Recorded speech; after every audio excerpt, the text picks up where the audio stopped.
Zaffa Books presents The Forget-Me-Not Girl, written by Sheila Newberry and read by Jessica Ball.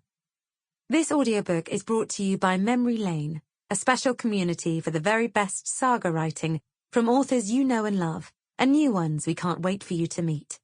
Join us today at memorylane.club. Prologue. Boxing Day, 1936. "Shall I brush your hair for you, Grandma Emma?" the small girl asked. She sat beside the bed where the old lady lay, propped up by plump pillows with her eyes closed. At times like this, Emma felt her husband's presence, which comforted her.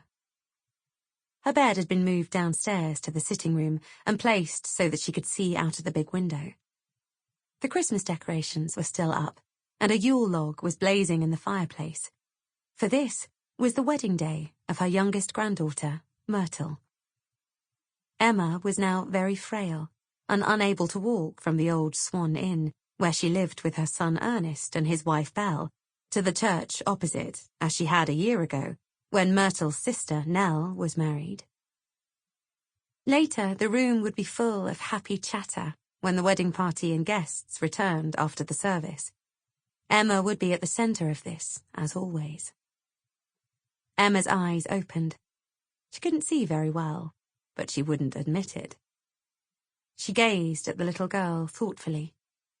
Shummy, as the family called her, was awaiting the arrival of her fellow bridesmaids. Emma had chosen their outfits. She herself had worn a ruby-red velvet gown when she married her beloved T.F. on the 26th of January, 1863, in St. Stephen's Church in London.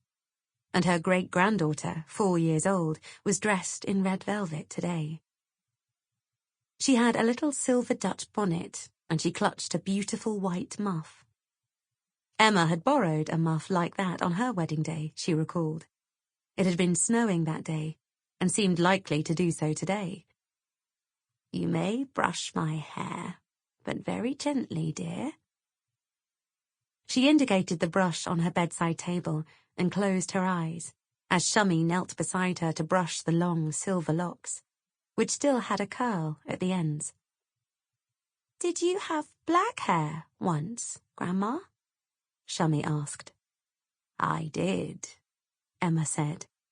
"Black as a raven's wing, my mother said. T.F., my dear husband, had very fair hair. Ernie was red-haired, like his Irish grandfather. I looked after his and Belle's children when they took on the Buck Inn at Uggashall. I used to brush the little girl's hair before they went to school. The boy, Headley, was at work, of course. Bella, your mother, was blonde like Myrtle and you.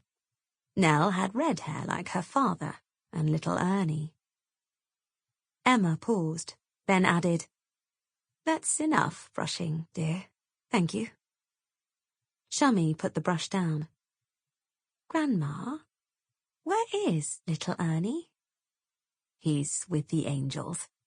He was 7 years old when they laid him to rest." "Mummy said when Nana and Grandad went out on Christmas morning, they were going to Uggashall Church to visit little Ernie." They'd carried a wreath, which Shummy had watched Nana make. Belle put her head round the door and said, "Shummy, the bridesmaids are here. Come and join them in the kitchen. I must help Myrtle with her flowers. Mother, I took a sprig from the myrtle bush you planted long ago in the Buck garden, as you suggested." She noticed the empty cup and saucer on the bedside table and picked it up. "Oh, your forget-me-not cup. Best not leave it here in case it gets broken. I know how you love your mother's old cup." Then she bustled away, followed by Shummy. The bone china cup had been hand-painted with the delicate little flowers, which had faded over many years. It was the only thing belonging to her mother that Emma had been given. Emma's eyes closed again.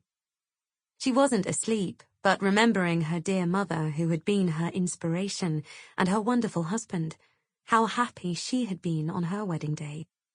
Emma smiled to herself, recalling their first meeting. It was love. Sample complete. Ready to continue?